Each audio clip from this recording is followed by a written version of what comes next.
심리학자들은 이야기하기를 인간이 인간답게 사는 데는 기본적인 세 가지 절대 요건이 필요하다. 그렇게 이야기합니다. 첫째는 의미라고 이야기합니다. 인간이 인간답게 살아가는 데는 삶의 의미가 뭐냐, 존재 의미가 뭐냐 하는 겁니다. 삶의 의미나 존재의 의미를 깨닫지 못하면 그 사람은 인간답게 사는 것을 잃어버린 사람이다. 그렇게 말합니다. 나는 누군가? 나는 다른 사람에게 어떤 존재인가? 이런 거죠.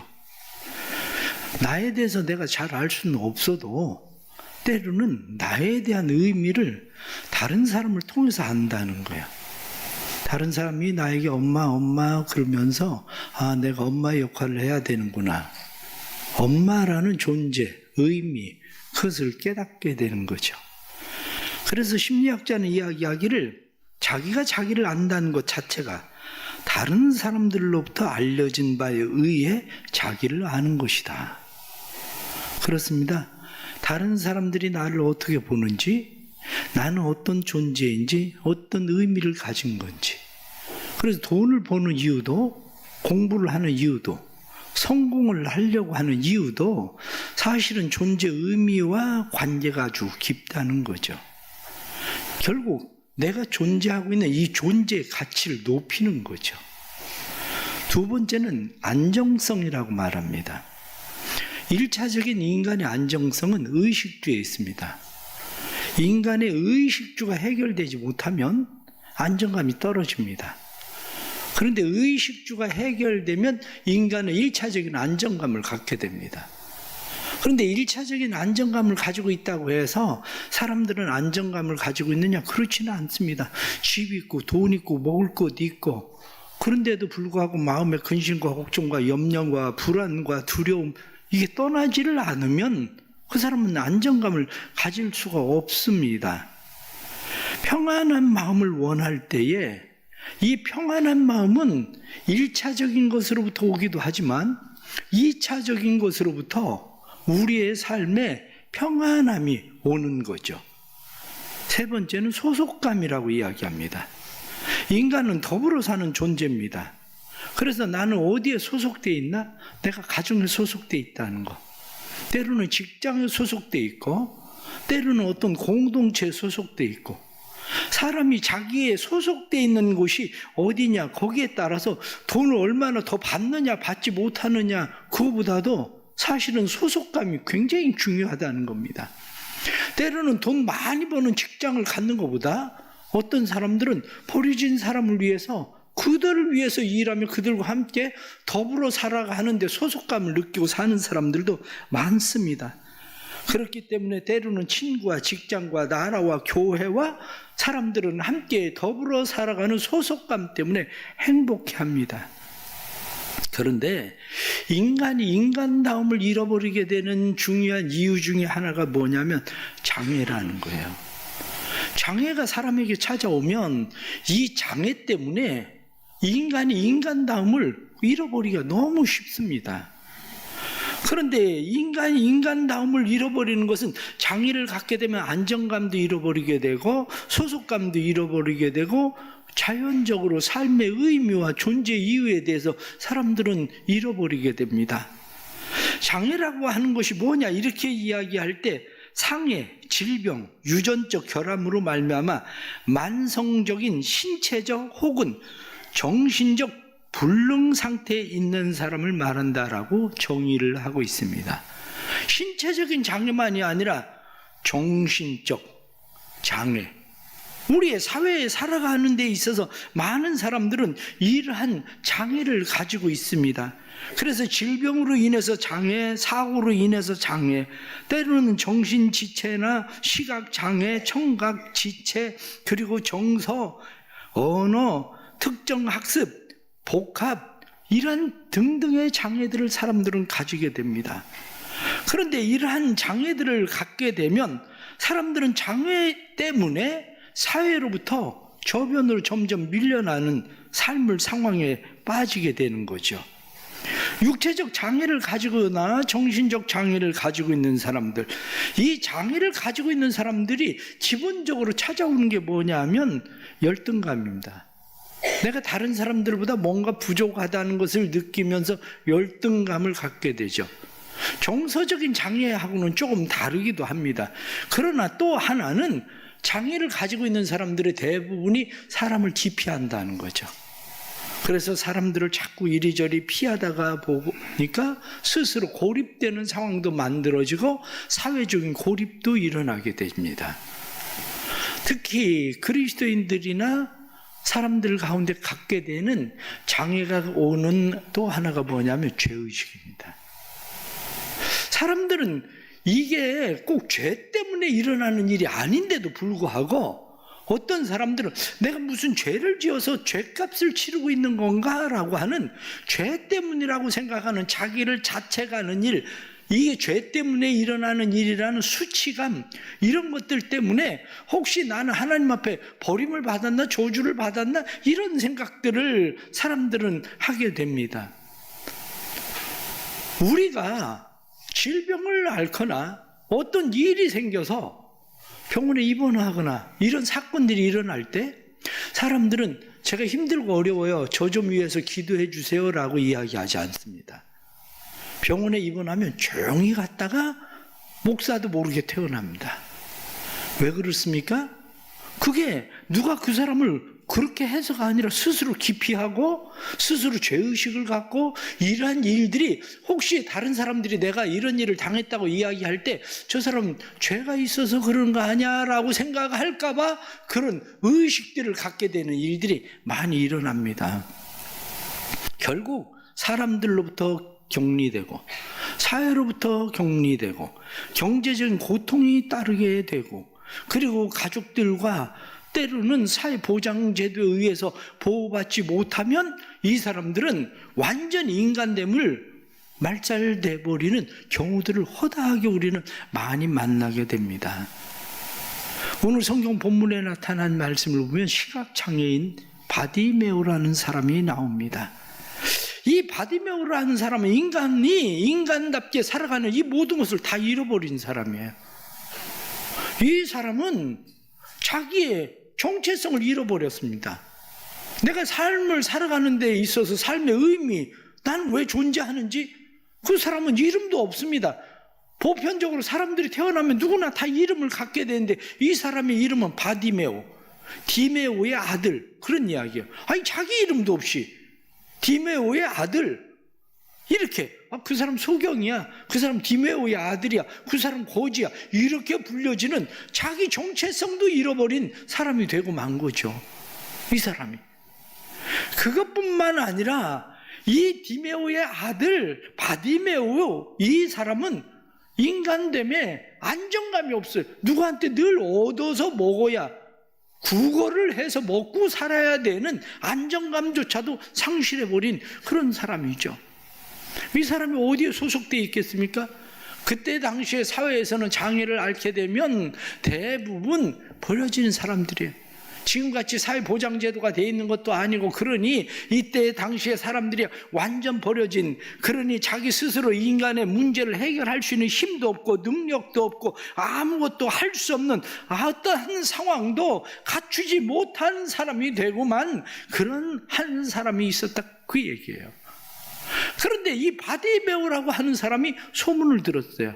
예수님께서 여리고에 오셨다. 오늘 46절 말씀 보니까 그들이 여리고에 이르렀더니 예수님께서 여리고에 이르렀다. 그런데 그 뒤에 나오는 말씀 보면 예수께서 제자들과 허다한 무리와 함께 여리고에서 나가실 때에, 그들이 여리고에 이르고 여리고에서 나갔다. 성경 마태복음하고 마가복음에서는 우리에게 성경은 뭐라고 이야기하느냐면, 마태복음, 마가복음엔 나가실 때 떠나가신다라는 표현을 쓰고, 그리고 누가복음에서는 여리고에 들어오신다, 이렇게 표현을 하고 있어요. 왜 그렇게 표현이 서로 다르냐면, 이스라엘 백성들이 가나안 땅을 정복할 때에 가장 첫 번째 정복한 성이 여리고입니다.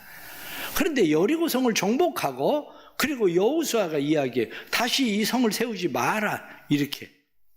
그래서 여리고는 버려진 성처럼 됩니다. 그곳으로부터 1.5km 떨어진 곳에 다시 신여리고가 세워져요. 그러니까 구여리고, 신여리고 이렇게 돼 있는데, 구여리고에서는 나가는 쪽이 되고 신여리고에서는 들어오는 쪽이 되고, 이렇게 보여지는 상황인 거예요. 상황이. 이때에 바디메오라는 사람이 소문을 들었습니다. 나사렛 예수라는 사람에 대해서. 그 사람은 모든 병든 사람들을 다 고치시는 분이다. 어떤 병이든지 다 고친다. 이 소문을 들은 바디메오의 마음 가운데 믿음이 생겼습니다. 내가 그분을 만나면 그분이 나를 고칠 수 있을 거다. 이런 믿음이 생겼어요. 예수님께서 무리들과 함께 지나갈 때에 바디메오가 소리를 지릅니다. 다윗의 자손 예수여, 나를 불쌍히 여기소서. 다윗의 자손 예수여, 나를 불쌍히 여기소서. 사람들이 이야기합니다. 조용히 해라, 잠잠해라, 떠들지 마라. 사람들이 이야기합니다. 그런데 사람들의 소리에 그의 모든 소리가 묻혀버리는 것 같았는데 그는 멈추지 않습니다. 멈추지 않고 계속해서 다윗의 자손 예수여, 나를 불쌍히 여기소서. 그리고 소리를 지릅니다. 여기에 놀라운 것은 오늘 본문에 나타난 말씀을 보면 47절 말씀에 나사렛 예수시란 말을 듣고 소리질러 이르되 다윗의 자손 예수여. 사람들은 무엇라고 불렀습니까? 나사렛 예수. 그렇게 불렀습니다. 사람들은 나사렛 예수라고 부르는데 그는 나사렛 예수라고 한 것이 아니라 다윗의 자손 예수여, 이렇게 소리를 지른 거예요. 나사렛 예수라고 말하는 이 말 속에는 예수에 대해서 나사렛에서 무슨 선한 것이 나겠느냐 이렇게 이야기하는 예수님을 무시하고 비하하는 의미가 담겨 있습니다. 그런데 예수님을 다른 사람들이 비하하고 예수님에 대해서 다른 사람들은 무시를 하는데도 이 사람은 예수에 대해서 나사렛 예수라고 말하는 것이 아니라 다윗의 자손 예수여, 우리를 구원하러 오신 예수여, 이렇게 부르는 겁니다. 당신은 나사렛 예수가 아니라 우리를 구원하기 위해서 오신 다윗의 후손으로 우리에게 오리라고 약속하신 메시아십니다. 이렇게 말하고 있는 거죠. 사람이 본다고 해서 믿음이 생기는 건 아닙니다. 아무리 열심히 봐도 그것이 믿음이 안 되는 사람이 있어요. 그런데 보지 못했어도 그것이 믿음이 되는 사람이 있는 거죠. 그런데 바디메오는 보지도 못했어요. 사람들은 예수님을 따라다니면서 보고 있음에도 불구하고 그들에겐 여전히 나사렛 예수였는데, 보지도 못한 바디메오는 나사렛 예수가 아니라 다윗의 자손 예수가 되는 거죠. 다윗의 자손 예수. 그렇습니다. 믿음은 가능성을 극대화시킵니다. 바디메오가 가지고 있었던 그 믿음은 그의 안에 가지고 있었던 가능성을 극대화시키게 되죠. 예수님께서 오라고 그래라, 그러고 이야기했더니 이 사람이 자기가 가지고 있었던 겉옷도 던져버리고, 50절 말씀 보니까 맹인이 겉옷을 내버리고 뛰어 일어나. 그렇습니다. 자기가 가지고 있었던 겉옷도 던져버렸다는 거예요. 버리고 예수님에게 나아갔습니다. 예수님에게 나아갔더니 예수님께서 내가 무엇하여 주기를 원하느냐 물으니까, 선생님 보기를 원합니다. 주여 보기를 원합니다. 그랬더니 예수님께서 말씀하시기를, 가라, 내 믿음대로 되라. 내 믿음이 너를 구원했다.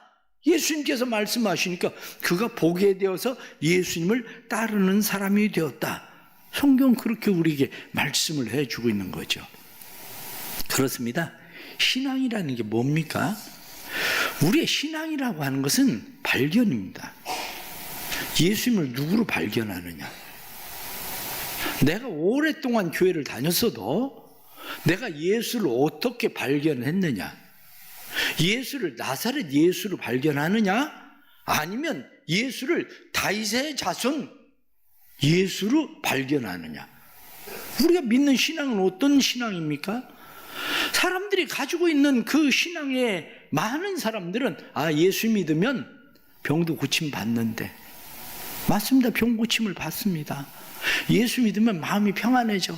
마음에 막 불안, 근심, 걱정, 두려움 막 그런 게 많았는데 잠도 안 오고 그랬는데 예수를 믿고 나니까 얼마나 잠도 잘 오는지, 마음이 평안해졌는지, 예수 믿으니까 참 좋아.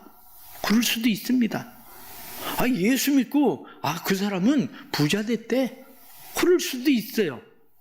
예수 믿고 건강해지니까 부자가 될 수도 있어요. 예수 믿고 이혼하려고 그랬는데 그 가정은 이혼 안 하고 잘 산대. 더 좋아졌대. 그럴 수 있습니다.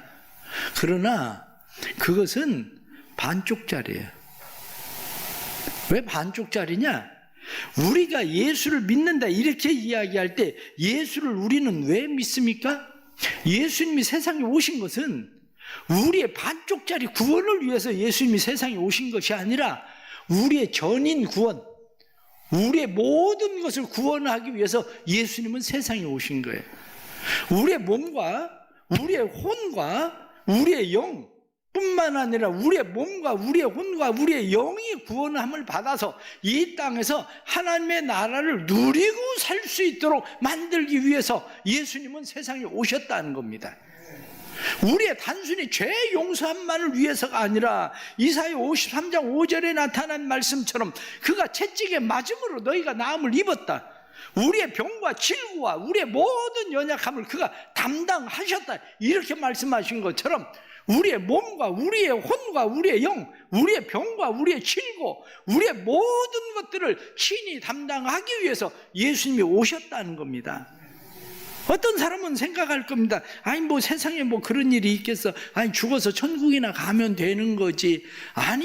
예수 믿는다고 우리의 삶이 그렇게 완전히 고쳐지겠어? 라고 사람들은 생각할지 모르지만, 어떻게? 내가 병들었는데, 내가 장애를 가지고 있는데, 그럼 이 장애가 짧은 다리가 늘어나나? 내가 눈이 멀었는데, 이 눈이 나도 이 바디메오처럼 눈이 떠지나? 이렇게 말할 수도 있습니다. 그러나, 중요한 것은 내가 예수를 누구로 믿느냐의 문제입니다. 예수를 누구로 믿느냐, 내가 믿는 예수는 누구냐, 이 문제입니다. 내가 예수를 누구로 믿느냐 이렇게 이야기할 때 내가 믿는 그 예수, 그분은 내가 생각하는 수단, 내가 생각하는 방법, 내가 생각하는 것으로 예수님은 일하시는 것이 아니라 하나님은 하나님의 방법으로 일하시는 겁니다. 그분이 어떻게 하시든지 그건 우리가 상관할 바가 아니에요. 그분이 우리의 삶을 어떻게 고쳐 펴시는지 그것은 우리가 상관할 바가 아니라 그것은 하나님이신 그분이 알아서 하실 겁니다. 중요한 것은 내가 그 믿음을 가지고 있느냐 없느냐의 문제지, 우리의 삶을 고쳐 펴시는 분은 우리의 삶을 고쳐 펴기 위해서 예수 그리스도를 세상에 보내주셨다, 그거죠. 그러면 우리의 삶의 문제가 뭡니까? 진짜 우리의 삶의 문제는 다른 것이 아니라 우리의 삶의 문제는 우리가 반쪽짜리 구원에 목을 매든지 반쪽짜리 구원에 만족하든지 우린 그러고 살고 있는지도 모릅니다. 반쪽짜리 구원에 우리가 목을 매고 살고 있다는 게 뭡니까? 그것은 내가 진짜 예수를 다윗의 자손이라고 믿는지, 정말 예수를 그렇게 믿는다면 난 이렇게 하고 그냥 가만히 있어도 이게 믿는 건지 여기에 대해서 생각을 해볼 필요가 있습니다. 사람이 육신적으로 시각장애인이 되고 거지가 되는 것만 중요한 게 아닙니다. 영적으로 시각장애인이 되고 영적으로 거지 되는 거, 이게 참 불쌍한 일입니다. 예수님께서 라오디게아 교회를 책망하실 때에 내가 말하기를 나는 부자라 부유하여 부족한 것이 없다 하나 내 곤고한 것과 가련한 것과 가난한 것과 눈먼 것과 벌거벗은 것을 알지 못하는도다. 네가 참 불쌍하다. 너는 눈멀었다. 너는 가난하다. 그런데도 스스로 넌 이야기하기를 우리는 부유하다. 이렇게 이야기하지만 너야말로 불쌍한 자다. 이렇게 이야기하십니다. 우리가 왜 불쌍한 자가 됐습니까? 아버지를 멀리 떠나서 그렇습니다. 아버지가 없으면 영적인 소경이 됩니다. 아버지를 못 알아보면 아버지로부터 멀리 떠나서 영적 거지가 됩니다. 영적 소경이 되고 영적 거지가 된 것은, 소경이 되고 거지가 되면 그 사람의 특징이 뭡니까? 주도적인 자기 삶을 끌고 가지 않는다는 거죠. 자기가 어디로 갈지를 모르는데 어떻게 자기 삶을 주도적으로 끌고 갑니까? 누군가에 의해서 이끌려 가야 되는 거지. 자기가 주도적인 삶이 없는데 뭘 해서 먹고 삽니까? 누가 조금씩 줘야 먹고 사는 거지. 그럼 우리 신앙생활을 한번 생각을 해보십시오. 교회를 다닌 지 10년, 20년 돼도 주도적으로 내 신앙생활을 하고는 있습니까? 아니면 교회에서 뭐 늘 뭘 해야 뭐 그 따라서 그냥 신앙생활이 지속되는 겁니까? 의외로 많은 사람들은 주도적 자기 신앙생활이 잘 안 됩니다. 사순절 기간?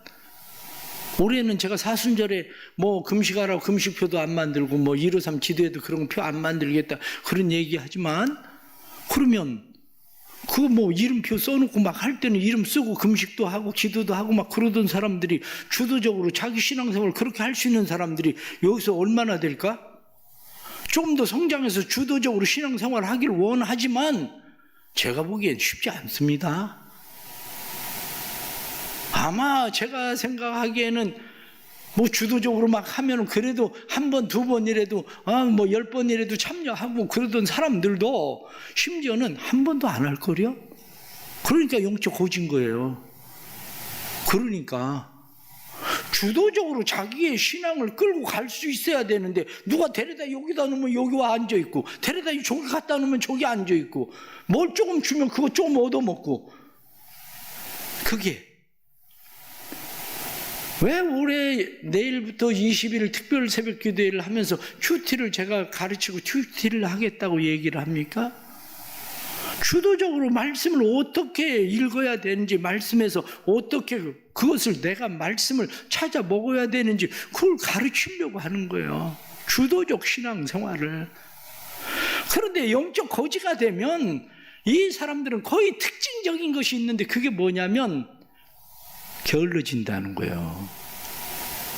왜? 내가 움직일 수가 없으니까 점점 게을러지는 거죠.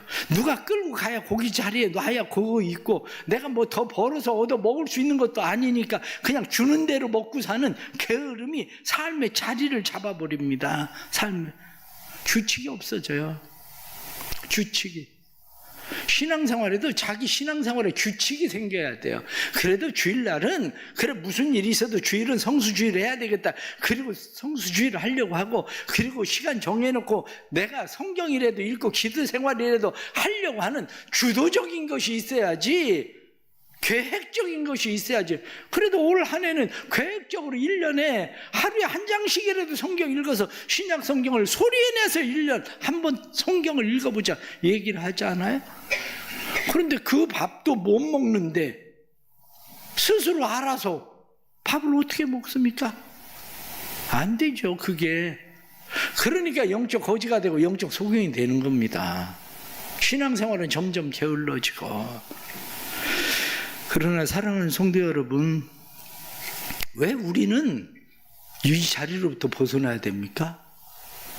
우리가 이 자리로부터 벗어나야 되는 분명한 이유를 오늘 성경 본문은 우리에게 말씀하기를, 내가 무엇하여 주기를 원하느냐 하고 물으니까 주여 보기를 원합니다.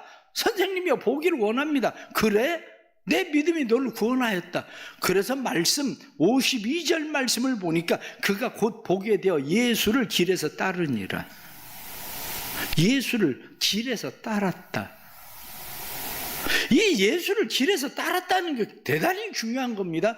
보지 못하는 사람은 예수를 길에서 따를 수가 없습니다. 보지 못하는 사람과 보는 사람의 차이가 어디 있습니까? 보지 못하는 사람과 보는 사람의 차이는, 만약 바디메오가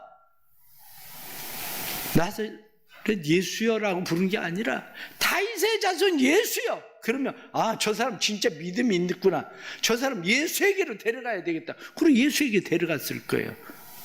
근데 보지 못하는 사람들, 영적으로 보지 못하는 사람들 어떻게 합니까? 조용히 해라, 잠잠히 해라, 시끌지 마라, 떠들지 마라. 우리 신앙생활 하는 게 어떻습니까? 누가 뭐 새벽에 특별 새벽기도 한다고 새벽에 나가려면 아이고 교회를 뭐 그렇게 유별나게 다니냐고. 그게 소경이에요. 그게 거지고. 응? 누가 신앙생활 열심히 내서 좀 해보려고 하면 왜 그렇게 소리 지르느냐, 요란스럽게 신앙생활을 하냐, 신앙생활을 뭐 그렇게 해야 되는 거냐. 이게 나사렛 예수고. 응? 예수님은 우리를 전인적 치유, 우리를 온전하게 하기 위해서 오시는 분이 예수 그리스도입니다. 우리가 이 예수 그리스도를 바르게 알고 바르게 믿으면 우리의 삶에 영적 소경으로부터 벗어나게 되고, 영적 거지로부터 벗어나게 되고, 게으름과 나태함으로부터 벗어나게 되고, 우리의 삶이 새로워지는 경험을 하게 되는 거죠. 내가 알아서 갈 수 있고, 안 줘도 내가 벌어서 먹을 수 있고, 벌어서 먹는 정도가 아니라 다른 사람을 도와줄 수 있는 삶이 되는 겁니다. 우리 신앙은 어떻습니까? 세상엔 눈이 꼭 떠져야만, 기적을 그렇게 체험해야만 되는 건 아닙니다. 우리나라에서 유명한 그러한 사람이 미국의 백악관 대통령 정책 차관보를 하던 강영우 박사에 대해서 우린 잘 알고 있지 않습니까? 14살 때 시각장애인이 돼. 14살 때 시각장애인이 돼버리는데 축구를 하다가 시각장애인이 돼서 자살을 하려고 하다가 어느 목사님이 갖지 못한 한 가지 때문에 불평하지 말고 가지고 있는 것 10가지 감사해라. 그 얘기를 듣고 자살하려고 시도도 하고 그러다가 살아봐야 되겠다. 그리고 그가 살기로 결심하고 그가 예수를 믿기 시작합니다. 그러면서 그가 미국의 그렇게 최고 공직자인 백악관 정책 차관보가 될 수 있었던 것은 그가 믿는 하나님 때문이었어요. 췌장암 말기라는 진단을 받고 의사가 이야기하기를 수술하면 2년 동안 생명을 연장할 수 있습니다. 그렇게 이야기하니까 구차하게 목숨을 연장하고 싶지 않습니다. 저는 신앙인입니다. 죽음 이후에 다음 세상을 믿는 사람입니다. 죽음이라는 게 사람에겐 가장 나쁜 일일 수도 있겠지만 그 다음에 더 좋은 일이 천국에 있다고 믿습니다. 육신으로 볼 때 죽음은 공포여 좌절이여 절망이지만 다음 세상을 믿는 하나님의 사람으로 이것은 저에게 절망만은 아니기 때문에 생명을 연장하는 일에 낭비하고 싶지 않습니다. 시력을 잃은 것은 저에게 축복이었습니다. 그 덕분에 더 열심히 살 수 있었습니다. 장애라는 것을 지옥으로 생각하면 그대로 됩니다. 그러나 그걸 축복으로 여기면 놀라운 일이 생깁니다. 그렇습니다. 우리가 세상을 살아가면서 육신의 눈이 떠져야만 우리의 삶이 새로워지는 건 아닙니다. 우리의 삶을 전인적인 치유를 하시는 예수 그리스도 그분을 만나면 우리의 삶을 치유하시고 고치시고 회복시키시는 은혜가 거기에 있습니다. 예수를 구원자 이렇게 말하는 것은, 구원이라는 것은 치유와 회복을 이야기합니다. 전인적 치유와 회복, 내 모든 삶의 치유와 회복, 그것은 그분의 손에 있는 겁니다. 그분의 손 안에 있을 때에 우리의 삶의 치유와 회복이 일어나서 우리의 삶은 내 마음만 치유돼서 평안한 게 아니고, 내 육신만 질병이 고쳐져서 건강해지는 것만이 아니고, 내 삶의 모든 삶의 상황과 여건과 모든 환경들 속에서 우리를 전적으로 치유하시고 회복시키시는 예수 그리스도의 생명을 이 땅에서도 누리게 하는 것, 이게 바로 예수님이 세상에 오신 목적입니다. 아이고, 예수 믿으면 진짜 달라지나? 그렇게 생각하는 사람은 달라지지 않을 겁니다. 그러나 예수를 믿으면 예수께서 내 삶을 고치실 거다, 내 삶을 회복시키실 거다 믿는 사람에겐 말씀에 나타나는 것처럼 내 믿음이 너를 구원하였으니 하고 말씀한 대로 그 믿음이 우리를 구원하시는 역사를 이루게 될 겁니다. 사랑하는 성도 여러분, 삶은 기회가 있습니다. 기회가 있을 때 기회를 잃어버리지 않고 잡는 건 중요합니다.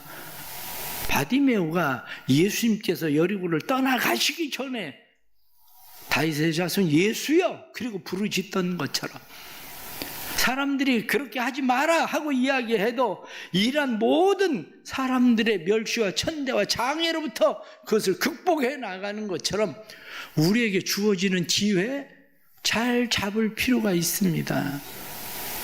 때로는 사순절 별거 아닐 수도 있습니다. 그러나 그것이 예수님께서 여리고로 들어오시는 일이 될 수 있습니다. 내 삶의 여리고로 예수님께서 들어오셔서 나를 만나 주실 수 있는 기회가 됩니다. 우리의 삶의 모든 문제들 내 힘으로 할 수 있는 게 사실 얼마나 됩니까? 질병 내가 고치는 것 같아도 질병만 나으면 평안해지나요? 그러면 질병 없는 사람들은 다 평안합니까? 그렇지 않잖아요. 그럼 마음만 평안하고 건강하면 되는 겁니까? 그렇지 않아요. 마음이 평안해도 어떻게 된 게 관계가 꼬이기 시작하면 또 불편해지고 또 불편해지고. 그런데 그걸 누가 해결합니까? 더군다나 우리의 삶의 중독의 문제는 누가 해결을 합니까? 우리의 정신과적인 문제는 누가 해결을 합니까? 병원을 다니면 해결되는 문제입니까? 그렇지만도 않습니다. 치유하시는 분이 있다는 거죠. 그것을 믿는 믿음을 가지고 있다면 기도해야 됩니다. 근데 왜 기도하지 않는데요? 시간이 없어서 맞습니다. 시간이 없어서 기도하지 않는 것 같은데 사실대로 말하면 믿음이 없어서 기도 안 하는 겁니다. 안 믿으니까 기도 안 하는 거지. 그럼 시간 없어서 병원 안 갑니까? 시간 없어도 다 병원 가던데? 응? 아이고, 하나님께서 진짜 그렇게 하실는지 그건 사람들을 제가 종종 보면서 느끼는 게 그거예요. 견딜만 하니까 병원 안 가는 겁니다. 견딜만 하다가 안 되면 다 119 부릅니다. 신기한 일입니다. 기도 안 하는 이유가 견딜만 해서 그래요. 아주 견딜만 해서. 영적인 문제에 대해서 감각이 없어서 견딜만 하기 때문에. 그러나 영적인 문제가 견딜만한 문제가 아니라 이것이 우리의 영혼의 문제라는 것을 비로소 깨달으면 그분이 나사렛 예수가 아니라 다윗의 자손 예수 메시아라는 사실이 분명해지면 기도도 하게 돼 있습니다. 기도도. 기회를 잃어버리지 말고 또 기도할 수 있는 은혜가 있기를 바랍니다. 우리의 삶을 완전히 고쳐 펴시는 하나님의 은혜를 경험해 보십시오. 부활의 주님과 함께 우리의 삶이 전인적인 치유를 이루시는 예수 그리스도의 생명을 만나는 놀라운 역사가 우리의 삶 속에 일어나기를 간절히 바랍니다. 기도하겠습니다. 하나님 아버지, 우리의 힘으로, 능력으로, 열심으로 되지 않음을 믿습니다. 우리가 그저 고쳐졌다 하지만 다른 사람에게 그렇게 떠들지 마라, 시끄럽게 하지 마라, 요란스럽게 하지 마라 하고 말하는 사람들이 되어 있을 뿐입니다. 그러나 진짜 치유가 우리 안에 일어나게 해주셔서 우리 안에 일어나는 이 치유가 다른 사람들을 예수에게로 이끄시는 놀라운 축복이 되게 해주옵소서. 예수를 따르다고 말하던 것처럼 저희들도 온전히 예수를 따르는 믿음으로 살아갈 수 있도록 성령님 도와주옵소서. 다른 사람들이 끌려다니고 다른 사람이 주는 대로 먹고 사는 그저 게으르게 앉아있는 자기 주도적 삶을 잃어버린 영적 거지가 되지거나 영적 소경이 되지 않게 해주시고 우리의 믿음의 눈을 열어주셔서 다윗의 자손 예수를 보게 해주시고 예수를 보는 자들마다 고침받고 새로워지는 은혜를 경험하게 해 주옵소서. 예수님의 이름으로 기도드리옵나이다. 아멘.